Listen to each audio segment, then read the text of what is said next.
Hi everyone. Today we're going to be doing an introduction to electronics on TinkerCAD by making a simple LED potentiometer circuit. First, we're going to go to tinkercad.com. Once we're in our dashboard, we're going to go down to circuits and we're going to create a new circuit. The workspace is very similar to the 3D modeling software on TinkerCAD, just it doesn't have the grid space and it just has an empty plane for us to drag and drop different components on the right hand side into the middle. So for example, we could drag and drop this hobby motor and then it's down, and we can reorient it by using the directional selection. We can change colors of wires, and then we can also delete with the trash button. So for our circuit today, we're going to make a simple LED circuit. So first we're going to grab a breadboard. We're going to use the small one. You can also search to find what you're looking for. So we're going to drag the small breadboard in. And for those of you who don't know, a breadboard is basically just a place to insert wires and direct where the current is going. And how it works is that the red side, the positive side, you can run the power this way, and the negative side, you run the ground.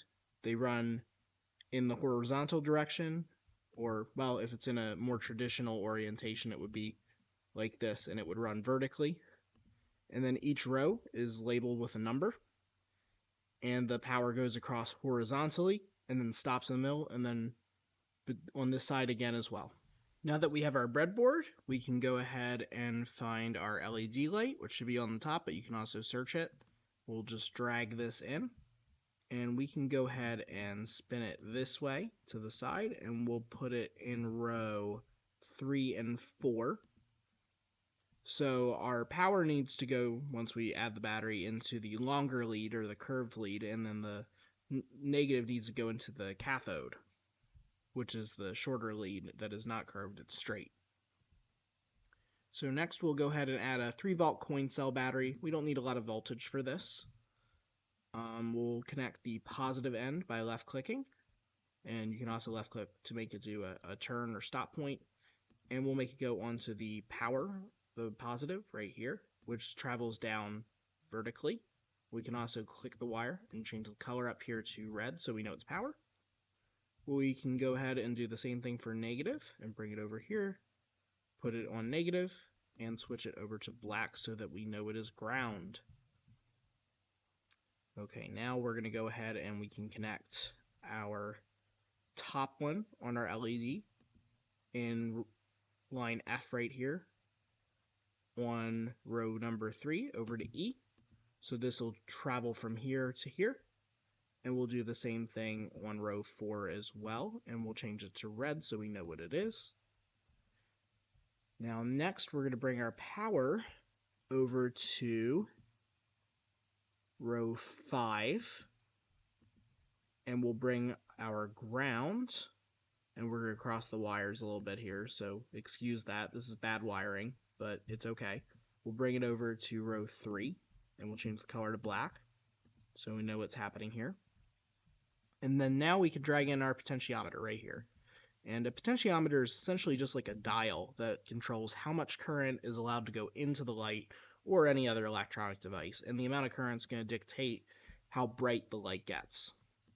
So we're going to go ahead and add our potentiometer right here so that these two leads, the top and bottom one, are getting the power and the ground. And then under it, this third pin is going to transfer the power across over to here. So we'll put this in column B, and now we can start simulation to run it, and then we can just drag the potentiometer, and then it should light up. So you can see here, if we start here, it's not getting enough current to light off, and then slowly it starts to light up around halfway, then it gets brighter as we drag it farther, and then once it's all the way, it's going to be very visible right here. And right here you can see it's getting enough current or amps that the lifetime use of the LED may be reduced because it's got too much current. So there's kind of a sweet spot right where it's lighting up but maybe getting enough current but not too much to the point where it's going to reduce the lifetime performance of the light. And that can be said for all electronic components.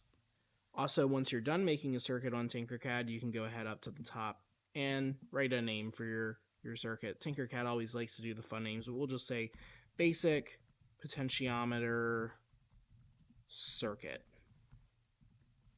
And with that, that's the end of our video. So thank you for watching. I hope you learned something. Comment below if you'd like to see more tutorials on TinkerCAD, and I'll see you next time. Bye!